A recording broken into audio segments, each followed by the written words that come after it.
বঙ্গোপসাগরে সৃষ্ট নিম্নচাপের প্রভাবে আবারও সক্রিয় হয়ে উঠেছে বর্ষা। আলিপুর আবহাওয়া দফতরের পূর্বাভাস অনুযায়ী আগামী 17 জুলাই পর্যন্ত দক্ষিণবঙ্গের অধিকাংশ জেলায় ভারী থেকে অতি ভারী বৃষ্টির সম্ভাবনা রয়েছে। বিশেষ করে বৃহস্পতিবার কলকাতা ও সংলগ্ন এলাকায় একাধিক দফায় ভারী বর্ষণ হতে পারে। আবহাওয়াবিদদের মতে উত্তর পশ্চিম বঙ্গোপসাগরে গঠিত নিম্নচাপ এবং তার সঙ্গে সক্রিয় মৌসুমী অক্ষরেখার প্রভাবে আর্দ্রতাবাহী দক্ষিণ পূর্ব বাতাস ক্রমাগত জলীয় বাষ্প টেনে আনছে।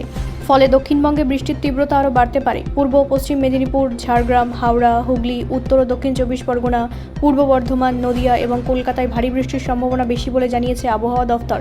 কলকাতায় বৃহস্পতিবার দিনের বিভিন্ন সময়ে প্রবল বৃষ্টি, বজ্রবিদ্যুৎ এবং দমকা হওয়ার সম্ভাবনা রয়েছে। এর জেরে শহরের একাধিক নিচু এলাকায় জল জমতে পারে।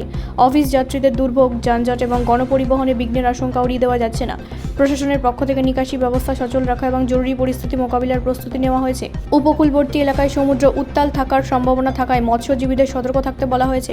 প্রয়োজনে গভীর সমুদ্রে মাছ ধরতে না যাওয়ার পরামর্শ দিয়েছে আবহাওয়াবিদরা। বজ্রবিদ্যুতের সময় খোলা মাঠ, নদী বা জলাশয়ের ধারে অবস্থান না করার আবেদন জানানো হয়েছে। বিশেষজ্ঞদের মতে বর্ষাকালে বঙ্গোপসাগরে নিম্নচাপ সৃষ্টি হওয়া অস্বাভাবিক নয়। তবে চলতি সপ্তাহে এই নিম্নচাপের প্রভাব দীর্ঘস্থায়ী হওয়ায় দক্ষিণবঙ্গে টানা কয়েকদিন বৃষ্টির পরিস্থিতি তৈরি হতে পারে। এতে কৃষিক্ষেত্রে উপকার মিললেও অতিবৃষ্টির ফলে জলাবদ্ধতা, ফসলের ক্ষতি এবং শহরে জনজীবনে বিঘ্নের আশঙ্কা থেকেই যাচ্ছে।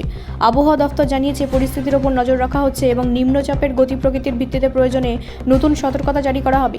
তাই আগামী কয়েকদিন অপ্রয়োজনীয় বাইরে বেরোনো এড়িয়ে চলা, আবহাওয়ার সর্বশেষ বুলেটিন অনুসরণ করা এবং প্রশাসনের নির্দেশ মেনে চলাই নিরাপদ।